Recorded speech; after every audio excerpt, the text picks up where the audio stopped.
Hello, bachcho. Let's read this question. So this question says, shape of wavefront in case of first, light diverging from a point source is spherical. Second is light emerging out of a convex lens when a point source is placed at its focus is plane. Of statement C is the portion of wavefront of light from a distant star intercepted by Earth is plane.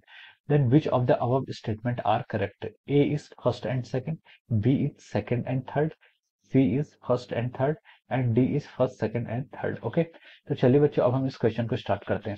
तो देखिए बच्चों, इस question का की concept आप क्या लिख सकते हैं? The key concept of this question is, इस क्वेश्चन का की कॉन्सेप्ट हम लिख सकते हैं। इस क्वेश्चन में हमें क्या बताना है? वेव फ्रंट बताना है। Okay, so the key concept of this question is our wave front. Wave front is the key concept of this question. अब देखिए बच्चों, सबसे पहले वेव फ्रंट होता क्या है? देखिए, वेव फ्रंट आपका एक ऐसा इमेजिनरी सरफेस होता है। वेव फ्रंट एक सच एन इमेजिनरी सरफेस जिसके हर पॉइंट पर आप बोल सकते हैं आपका जो फेज होता है, फेज क्या होता है? कांस्टेंट होता है। यानी कि वेव फ्रंट के हर पॉइंट पर क्या आपका जो फेज होता है, फेज क्या रहेगा? सेम रहेगा, कांस्टेंट रहेगा। और एक प्रॉपर्टी है, दूसरी प्रॉपर्टी है कि the direction of propagation of wave, wave की जो डायरेक्शन ऑफ प्रोपेगेशन है, it will always be perpendicular to the wave front. ये क्या होगी? आपकी वेव फ्रंट के परपेंडिकुलर होगी। ओके, अब जैसे क्वेश्चन में हमें क्या दिया? एक पॉइंट सोर्स दिया, क्वेश्चन में हमें एक पॉइंट सोर्स दिया। ओके, तो वेव फ्रंट की डेफिनेशन में यहाँ लिख लेता हूँ। Face is constant. Wave front क्या होता है? ऐसा इमेजिनरी सरफेस है जहां पर आपका क्या रहेगा? फेस क्या रहेगा? कांस्टेंट रहेगा। ओके, तो ये आपकी वेव फ्रंट की क्या है? डेफिनेशन है। मैंने इसको ऐसा शॉर्ट में लिख लिया। अब देखिए, वेव फ्रंट क्या होता है? जैसे आपका कोई पॉइंट सोर्स है, this is our point source. अब इस पॉइंट सोर्स के कारण मुझे इसमें वेव फ्रंट ड्रॉ करना है। तो मुझे सिर्फ दो बातों का ध्यान रखना है। दो बातों का क्या ध्यान रखना है? पहला पॉइंट मुझे ये माइंड करना है कि जो इसका जो भी वेव फ्रंट होगा उसके हर पॉइंट पर क्या होगा? आपका आपका फेस क्या होगा? कांस्टेंट होगा। तो कौन सा ऐसा सेफ है point for the point surface जिस पे हम बोल सके कि हर पॉइंट पर, किसी एक पॉइंट पर जिसकी इक्वल डिस्टेंस और वहां पर हर पॉइंट पर आपका फेस कांस्टेंट रहे? तो हम बोलेंगे कि ऐसा शेप क्या हो सकता है? वेव फ्रंट के लिए स्पेरिकल हो सकता है। थ्री डायमेंशन जाना है, स्पेरिकल, सर्कल नहीं होगा, थ्री डायमेंशन होगा तो स्पेरिकल होगा। ओके, तो हम बोल सकते हैं कि spherical is the wave front for our point source. कोई पॉइंट सोर्स है तो उसका जो आपका वेव फ्रंट दिखाना होगा वो क्या होगा? आपका स्पेरिकल शेप का होगा। इसलिए किसके लिए? आपका पॉइंट सोर्स के लिए। पॉइंट सोर्स के लिए क्या होगा? आपका स्पेरिकल शेप का वेव फ्रंट होगा।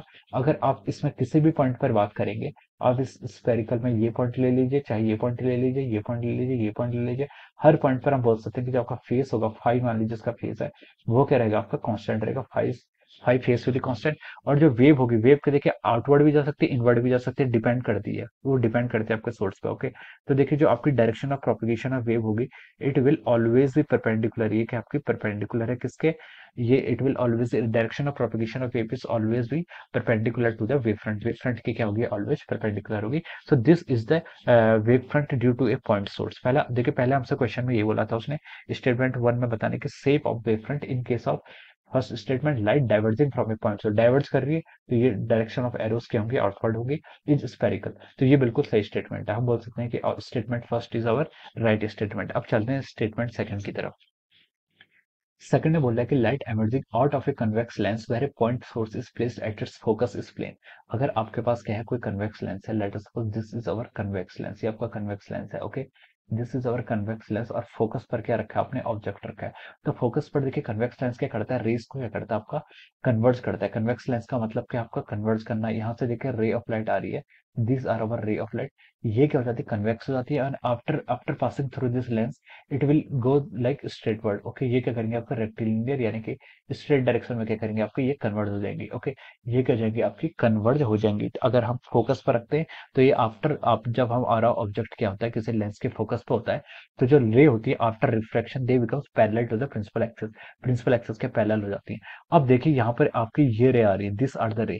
अगर देखिए हम यहाँ पर करें कि इसके लिए आपको कौन सा वेव फ्रंट ड्रॉ करें, तो देखिए मैं इसमें बता सकता हूँ, जो आपका वेव फ्रंट होता है, दो कैरेक्टरिस्टिक याद रखनी। क्या? पहले कैरेक्टरिस्टिक, जो वेव फ्रंट होता है उस पे हर पॉइंट पर आपका फेस कांस्टेंट हो। यानी कि अगर मैं इस पर ये पॉइंट बोलूं और इस पर ये पॉइंट बोलूं और इस पर और नीचे वाली लाइन पे ये पॉइंट बोलो, तो इन तीनों का फेस क्या होना चाहिए? कांस्टेंट होना चाहिए। पहली कैरेक्टरिस्टिक वेव फ्रंट की है। और जो डायरेक्शन ऑफ प्रोपेगेशन है वो इसके परपेंडिकुलर होना चाहिए। प्रोपेगेशन तो इसके परपेंडिकुलर है। तो इसके लिए जो सबसे बेस्ट ज्योमेट्री हम वेव फ्रंट की दिखा सकते हैं वो आपका एक ऐसे प्लेनर होगा। This planar will be the wave front. ये प्लेनर क्या होगा आपका, ऐसे वेव फ्रंट होगा। और at every point of this plane our phase is constant. इसके हर पॉइंट पर आपका जो फेस रहेगा, फेस यानी कि फाई, वो क्या रहेगा, कांस्टेंट रहेगा। तो हम बोल सकते हैं कि इस सिचुएशन में भी आपका जो वेव फ्रंट है वो क्या होगा, प्लेनर शेप का होगा।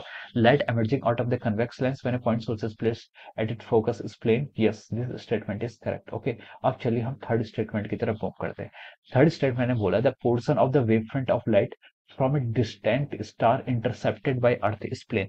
देखिए कोई भी रे आपकी डिस्टेंट सारी डिस्टेंट से रे आती है तो हम उसको क्या बोलते हैं, ray coming from the infinity.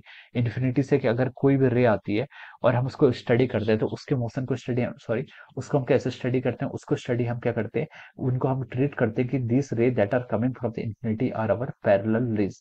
जो भी रेज हमारी इन्फिनिटी से आ रही है वो क्या होती है, आपकी पैरेलल रेज होती है। ओके, तो ये आपकी देखिए पैरेलल रेज आएंगी, अगर इन्फिनिटी से आएंगी तो पैरेलल आएंगी। इसलिए बोलते हैं क्योंकि पैरेलल होंगी तो इंटरसेक्ट इंटरसेक्ट नहीं करेंगे, इंटरसेक्ट नहीं करेंगी। इसका मतलब क्या है, इसकी इमेज जो बनेगी, इमेज ऑब्जेक्ट जो भी है वो क्या होगा, आपका इन्फिनिटी पर लाई करेगा। ओके, तो हम बोल सकते हैं कि कोई भी आपकी पैरेलल रेज होती है वो क्या करता है, आपका जो इमेज ऑब्जेक्ट है वो क्या होता है, आपका इन्फिनिटी पर लाई कर रहा है। तो हम इस तरीके से बोल सकते हैं। ओके, तो देखिए ये आपके तीन पॉइंट है, दिस आर द, मैंने तीन पॉइंट अगेन वही कंसिडर किया, अगर पैरेलल रेज है। अगर मैं इस पर क्या वेव फ्रंट बनाऊं तो वही कंडीशन जो सेटिस्फाई करूंगा कि वेव फ्रंट के क्या हर पॉइंट पर आपका फेस क्या होना चाहिए, कांस्टेंट होना चाहिए। And it must be perpendicular to the direction of propagation. तो ये कंडीशन सेटिस्फाई कर रहा है, तो हम बोल सकते हैं कि अगेन जो आपका phase wave front or wave front planar shape का आ रहा है। तो अब देखिए which of the above statement is correct. तो फर्स्ट स्टेटमेंट भी करेक्ट है, सेकंड स्टेटमेंट भी करेक्ट है, और आपका थर्ड स्टेटमेंट भी करेक्ट है। तो इसके करस्पॉन्डिंग जो आपका राइट आंसर होगा वो क्या लिख सकते हैं हम, option D is the right answer of this question, और option D is correct answer of this question. इस क्वेश्चन का आपका करेक्ट आंसर क्या है, option D will be the correct answer of this question. Okay, so I hope you all understood this concept. All the best and thank you so much.